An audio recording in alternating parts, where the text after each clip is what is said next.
Grafik axborotlarni kodlashga oid testlarning yechimlarini ko'rib o'tamiz.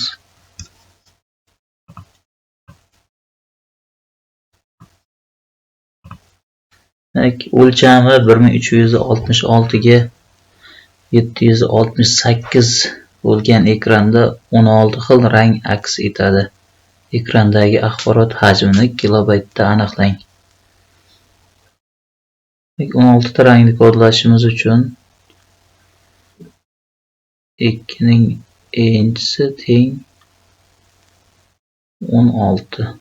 Bu yerdan e ni topsak, e teng 4 bit ekanligi kelib chiqadi. Ekranning hajmi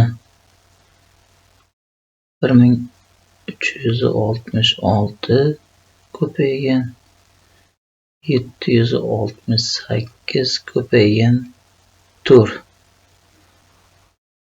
Bu bitda turibdi. Buni bir 8 ga bo'lsak baytga o'tadi. Yana 1024 ga bo'lsak kilobaytga o'tadi. Hisob kitoblarni amalga oshirsak, bu 512.25 kilobaytligi kelib chiqadi. Javob. Keyingisi 30-test. Musiqani yozish uchun maqbul sifat darajasini belgilang. Musiqani yozish uchun standart maqbul sifati 900, 192, maksimal yozish standarti 320. Bizga standarti so'ragan, A javob bo'ladi. Keyin 64 xil rangli gorizontaliga 1240 nuqtali, vertikaliga 1024 nuqtali ekrandagi rasm axborot hajmini kilobaytda toping debdi. Bunda ham 2 ning enchisi teng 64. E teng 6 bit. 64 ta rangni kodlashimiz uchun bizga 6 bit yetarli. Endi hajmini hisoblaymiz.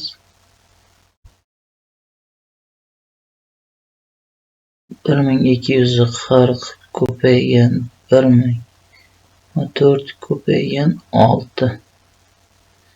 Buni ham 8 ga bo'lamiz.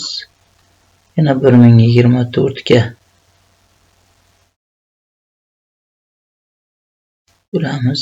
1024 lar o'zaro qisqarib ketadi.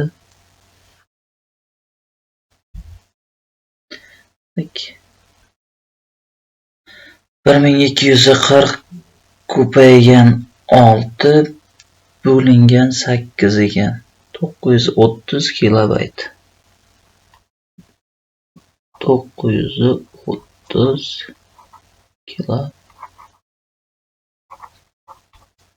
kilobayt javob ekan.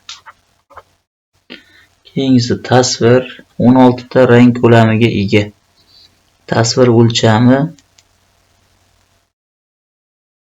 10 ga 15. Ekran imkoniyati 1 dyumga 250 ta nuqta.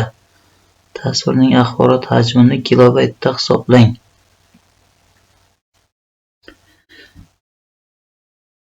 Demak, 16 ta rangni kodlashimiz uchun 2 ning enchisi teng 16, e teng 4 bit.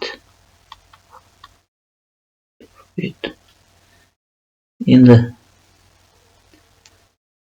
bu yerda santimetrda berilgan ekan, dyumga o'tib olsak 2,5 ga bo'lamiz. 4 santimetr. 4 dyum.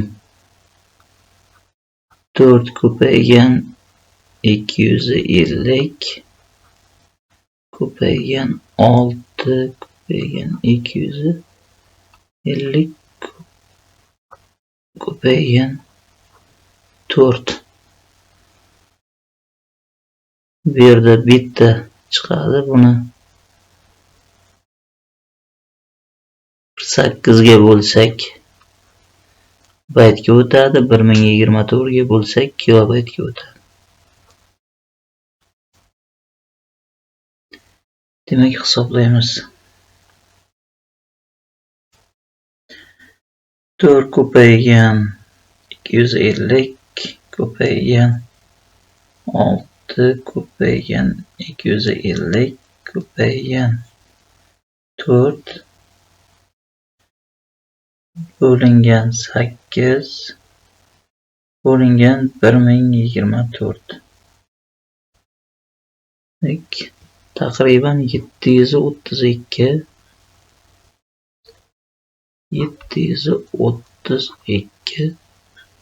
kilobayt ekan.